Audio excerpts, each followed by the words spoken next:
Back with me now, Dr. Michael Welner, McKay Coppins, and Ryan Lizza. Dr. Welner, we didn't get a chance to discuss this. What about the narcissist part? Is Donald Trump a narcissist? He's an exceptionalist. And there's something about American exceptionalism that at its core sees itself as excellent relative to the rest of the world.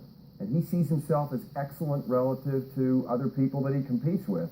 And that's exactly why he resonates with many people, because everything that he's built himself around is being the best at it and succeeding at it.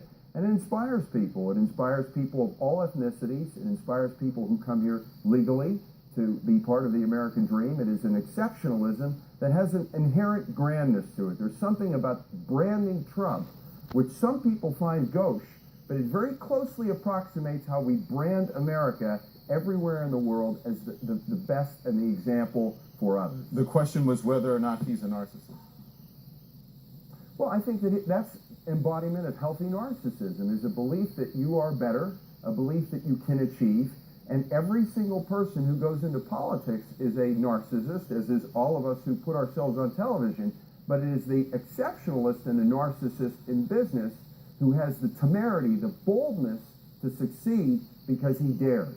And that is where his narcissism is healthy. And I think that's the clearest and most vivid example of his narcissism.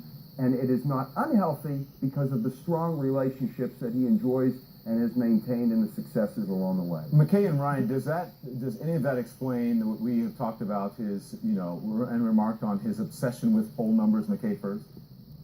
Right. Yeah. No. I mean, I don't know I won't diagnose him. I'll leave that to the good doctor. But I will say that the fact that Donald Trump's a key component of his platform appears to be talking about his poll numbers, talking about winning, does suggest that this is much more, at least transparently, about himself than it is about other things. Though I will say I don't think narcissism is necessarily a trait unique to Donald Trump when it comes to our politicians in this country. Ryan? And let me just add, look, I don't know whether Donald Trump is a pathological liar or a narcissist. I don't think any of us should be psychoanalyzing people from afar. Correct me if I'm wrong, Dr. Welner, but it's unethical for psychiatrists to diagnose people in public. It's unethical for them to diagnose people who are not their patients. I think any of us should be extremely cautious and modest about delivering verdicts about his state of mind. But I do know, as a journalist, what I was asked to come on and talk about tonight was whether Donald Trump says things that are untrue more often than most politicians. And I can tell you with a great degree of certainty that is the case.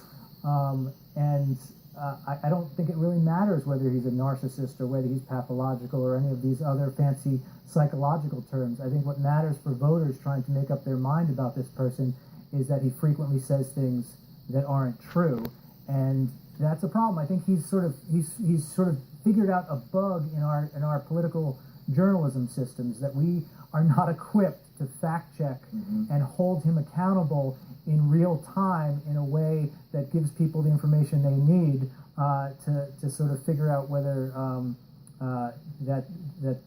what he says is accurate or not, because he's so good at changing the subject and moving on to something else. Dr. Welner, I'm sure you saw, you all saw this, but Donald Trump was attacked this weekend by a man in the crowd, and he looked quite rattled for a minute, and afterwards he said this. I didn't think I had such an easy life. What do I need this for? So why does he need this, actually? For a long time, a lot of people thought that this was, just a way for Donald Trump to enhance his brand, and that he didn't really want to be president. Why do you think so, Dr. Welner? Well, those people were wrong. And just to, he wants to make America great again. And that's terrific. And there are a lot of people who want to, and they wouldn't dare.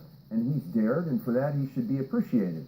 I can tell you one thing, he's not lying about the border. I don't believe that he's lying about the concerns he has about the hatred for America in the Muslim world. What do you mean he's not lying about the border? Just a moment. I'm not cutting you off. Let me finish.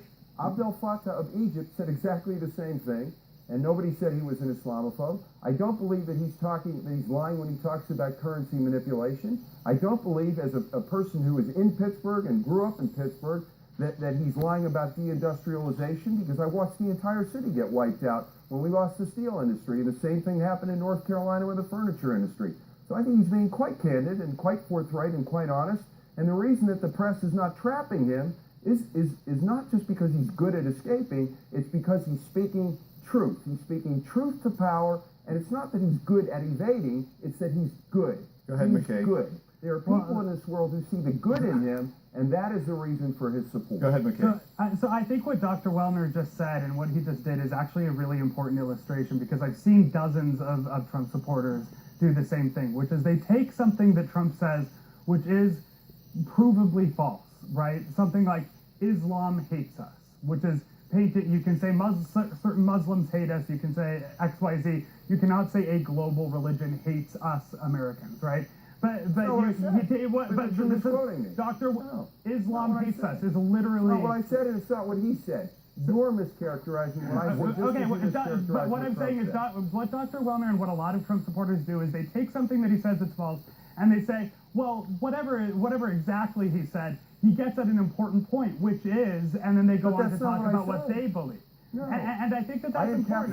Dr. Welner, let him finish. Let him finish, exactly what he said. Let him finish. Go ahead. Look, and there is a reason that Donald Trump is very popular and he's got a lot of appeal. It's because he is talking about issues that people care about, and he's talking about it in a way that other candidates don't.